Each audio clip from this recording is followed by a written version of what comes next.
If you like audiobooks or audio shows, check out a free trial of Audible. Just click the link in the description. Welcome to MINDSHOCK. Today we're talking conspiracy deniers. And there's a big difference between conspiracy deniers and coincidence theorists. Coincidence theorists, you have to give them at least a little bit of credit, because they're at least attempting in some kind of way, even though they're too mentally weak to do it objective, logically, neutrally, scientifically, they're still at least attempting to decipher truth. Whereas conspiracy deniers just flat out deny any possibility of human corruption or fallibility or anything nefarious by more than one individual. One individual they don't deny, but if it's more than one individual involved in something shady, that trips that indoctrination alarm. So we'll be examining the differences between coincidence theorists and outright conspiracy deniers. As always, if you enjoyed the podcast, you find it interesting, you could donate to our PayPal. Just check the link in the description. Make sure you subscribe to the channel, hit that bell for notifications. Make sure you allow your device to have those notifications come through, or you can just go to youtube.com/MindShock. Like and share this podcast across social media platforms, of which you can find us on Twitter, Facebook, Reddit, and Patreon. Patrons do get priority for case topic, logical analysis, co-podcaster requests. You could also be a guest on the podcast depending on your tier. Questions, comments, theories, thoughts, suggestions, rebuttals, debunkings of any kind, leave them in the comment section. And unless you want to be fodder for educating people on how the Dunning-Kruger effect manifests psychological projection and ego manipulation, at least please be on a children's first grade English comprehension level before jumping to either agree or disagree with anything stated in the podcast. And fodder is appreciated, so that's fine.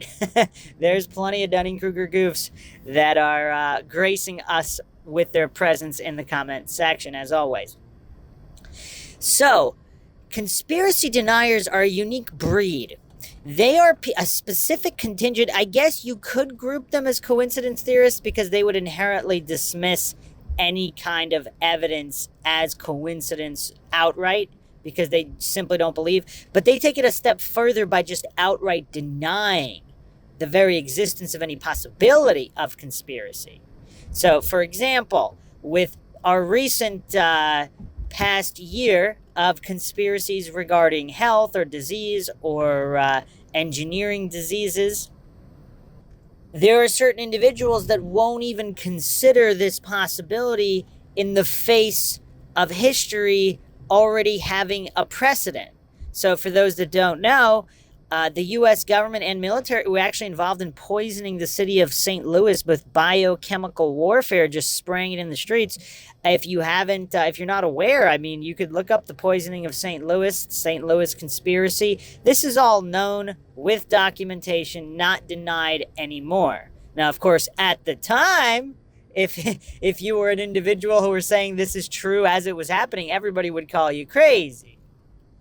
The government would never do that. And the thing is, at that time, that many decades ago, you could argue that only the really, really smart critical thinkers could conceive that the government could do this. You'd have to do a lot of research. Whereas now, with smartphones and the internet, it's real. There's really no excuse for parroting the government would never do that, because there's precedent all throughout history. Of course, the Tuskegee experiments, I don't think I need to go into that one. That's well known, well documented. But conspiracy deniers will just pretend and hallucinate those things never happened, or the circumstances that they happened around are impossible to ever be replicated for any reason ever, and it would never be done again. I don't know which is sillier, but that's the position of conspiracy deniers. They deny any and all possibilities. Where coincidence theorists, they actually exhibit some kind of modicum of cognitive function to the point where they at least go a step further and say, oh, well, let's at least examine a little bit of the evidence, not objectively, not scientifically, not logically, because all they have is faith and fallacies to defend their position, but they'll at least spend some kind of time and energy to say, oh, that's a coincidence. That's an anomaly, nothing to see here. They'll at least take the moment to do that, to write it off as a coincidence, whereas a conspiracy denier will not even entertain any notion. They're so religiously, dogmatically clinging to their authority worship and their cult of scientism, where whatever their priests of authority have said has to be gospel. And there is no argument. There is no debate. It's already settled. Whatever the corrupt liar said, it's already settled. And if they change their mind, then that's the new gospel. And there's no disputing that. There's no even pointing out that they previously had a different position. The minds or whatever's left of them of conspiracy deniers are quite amazing in that regard. Denial, of course, is a very powerful coping mechanism. Very, very powerful and effective. I mean, that's why so many people are in denial of all these things. And a certain amount of it is mental weakness and wishful thinking, because who wouldn't want to live in a world where there was no government corruption, where humans weren't experimented upon? This is a much better world. It's a fairy tale land. And to delude oneself to believing that, it's almost hard to blame people for wanting to live in this fairy tale world. It's a good world. I mean, I would like to live in such a world. But you can't really claim or hallucinate to be about the truth if you're just going to be in blatant denial. Conspiracy deniers also, they're a little bit different in coincidence theorists, again, because coincidence theorists are at least, there's a certain percentage of their brain that you could at least argue is capable of understanding. With conspiracy deniers, the mental weakness is so off the chart, because if they can't even fathom that corrupt and evil humans don't always act alone, if they can't even fathom that, there's really not much discussion to be had. Whereas with coincidence theorists, and of course coincidence theorists fall on a large spectrum, just like conspiracy theorists. And whereas conspiracy deniers, not really. That's a little bit more clear cut. But with coincidence theorists, some of them are actually fairly honest and even argue in good faith. They don't have the mental capacity. They don't understand the logical fallacies enough to realize that they're committing them. So and again, many of them are very, very good people, and they actually do want the truth. They just don't know enough about logic and psychology to arrive there and to actually be objective. So they might think they're being objective. They might actually be attempting to be objective, unlike conspiracy deniers, who just flat out shut down any possibility of any kind of conspiracy under any circumstances. Almost like a 4-year-old just sticking their fingers in their ears, because that's the level of their maturity and mental development. Quite silly.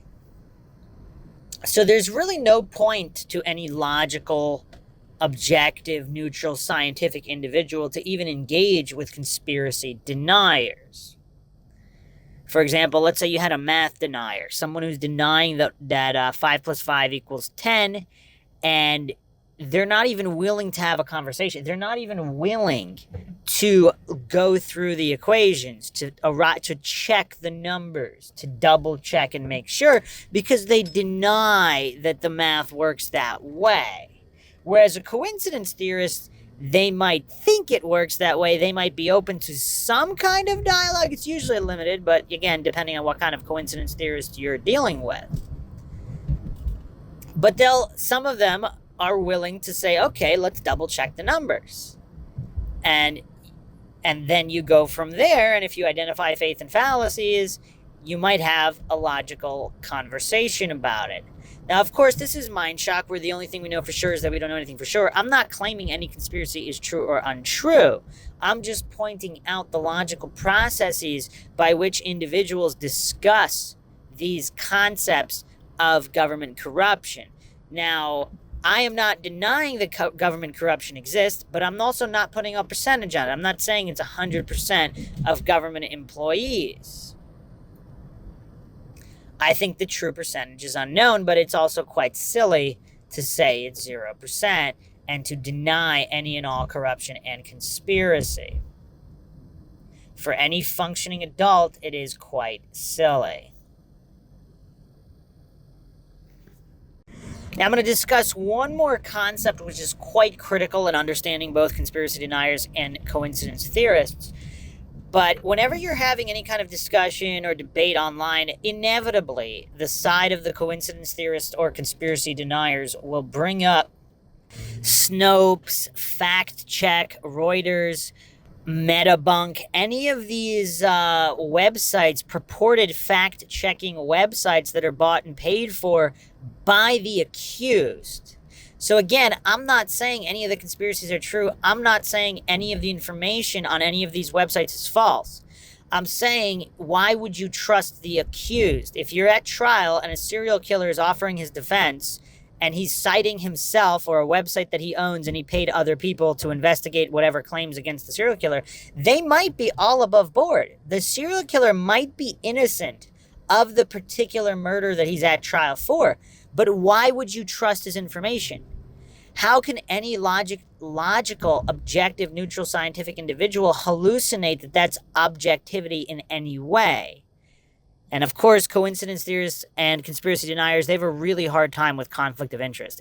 They can't grasp it. They just cannot grasp that guilty parties might want to protect their own interests. They just can't grasp that concept. I don't know why. It's just one of these things. They're just allergic to it. But these websites now a coincidence theorist might look at more information. A conspiracy denier will simply cite, oh, well, Snopes says this. The Church of Snopes said this. The priests at Snopes preached this gospel. Case closed. There's no allowance for a rebuttal. There's no allowance on re-examining the dogma propagated on those websites. That's the mind of a conspiracy denier. It's open and shut. And a lot of those, again, on the spectrum of conspiracy deniers, some of them won't even go to the website. They'll just say, oh, that's silly. There's no conspiracy. The government would never do that. Coincidence theorists are the ones more likely to use these sources. And again, why would anyone trust a bought and paid for source? Now, again, there are genetic logical fallacies. That doesn't mean Snopes or Metabunk or whatever is false. They might have the correct information on there, but how would you know? How would you know? You need independent verified information. You need a fact checks. And for whatever reason, this kind of concept is also lost on the cognitive dissonant masses, the coincidence theorists and the conspiracy deniers. Why would you trust one claim versus another? How do you prove one true or untrue? And of course, this is why I discuss logical fallacies so much. Logical fallacies are simply examining whether something adheres to strict principles of validity. And it's always telling when conspiracy deniers start parroting, oh, you're talking about logical fallacies. You must be wrong. I mean, do they not realize how silly that sounds? Or when you point out the biggest issues like Dunning-Kruger, psychological projection, ego manipulation, they get really, really triggered because they realize that that's the truth about them. But they also, it's like a flag where they can't process any information coming from someone who uses those trigger phrases because it exposes their own illogicality and the possibility that they were hoodwinked. As Mark Twain once said, it's easier to fool someone than convince them they've been fooled. Because people associate that with as if they're stupid. There's highly intelligent individuals that have been hoodwinked throughout history. In fact, the majority of all individuals have been hoodwinked at one point or another. It doesn't matter how many degrees somebody has. It doesn't matter how intelligent somebody is. The human brain works the way the human brain works. It's a programmable organ. That's just the way it works. It doesn't mean someone is stupid. Doesn't mean they're not either, but it doesn't mean they're stupid. So this association with, oh, you believe this, therefore you're stupid. No, but that's something that coincidence theorists and conspiracy deniers really struggle with. It's as if it's as if their belief, an attack on their indoctrinated faith-based beliefs in the corrupt, is an attack on them. Which, again, there might be certain individuals who are doing that. But for the most part, any good faith discussion pushing for truth, that you're not going to fall for these ad hominem logical fallacies where you're attacking individuals instead of just arguing or debating in good faith. Now, one of the other staples of coincidence theorists and conspiracy deniers alike is they believe that any talk of conspiracy erodes public trust in these government establishments. Now, here's the question. Should trust... Well, first of all, trust and respect should be earned. Why would somebody just randomly trust any entity? Especially an entity with a really bad track record. I mean, it's kind of silly any way you look at it. Again, not saying the entity would be saying a falsity. They could be telling the truth. But that examination, just simply being scientific, that's too dangerous for coincidence theorists and scientism cultists, conspiracy deniers. They believe it's too dangerous to ask questions. You have to put your face in the dirt like the peasant you are and toe the establishment propaganda line under any circumstances. No matter how many people die, no matter how many people suffer, you're not allowed to question because it erodes public trust in the corrupt doing the oppressing, which is true. I mean, if they are what they are, it is going to erode trust in them. But here's the thing, the truth is not afraid of investigation. So if there are really these benevolent entities, they would encourage people to look into all of these things. They would invite debates of conspiracy because that would give them the opportunity to shine through as legitimate if they were, as correct if they were. And I don't know why so many scientism cultists, coincidence theorists, and conspiracy deniers, they use this bullet point, oh, conspiracy talk is dangerous. Should public trust be eroded in fallible, corrupt agencies and individuals? I mean, wouldn't that be a good thing?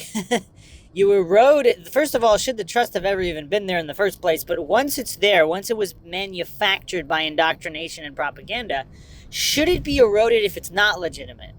And of course, all these conspiracy deniers, they have these faith-based presupposition and circular reasoning logical fallacies where they assume, pretend, and hallucinate that the conspiracy can't be true, isn't true, no matter what, before any logical examination is even performed. All quite silly. Hope you guys enjoyed another edition of the MINDSHOCK podcast. If you want to support the podcast and you enjoyed the podcast, you can donate to our PayPal. Just check the link in the description. Make sure you subscribe to the channel, hit the bell for notifications. Make sure you allow your device to have those notifications come through. You could also just go to youtube.com/MINDSHOCK. Like and share this particular podcast to spread reason and logic to a world that is quickly experiencing a great shortage in both. You could also check us out Twitter, Facebook, Reddit, and Patreon. Patrons do get priority for case topic, logical analysis, co-podcaster requests. You could also be a guest on the podcast depending on your tier. Questions, comments, theories, thoughts, suggestions, rebuttals, debunkings of any kind, leave them in the comment section. This is Bruce McGuire signing off. Catch you guys next time.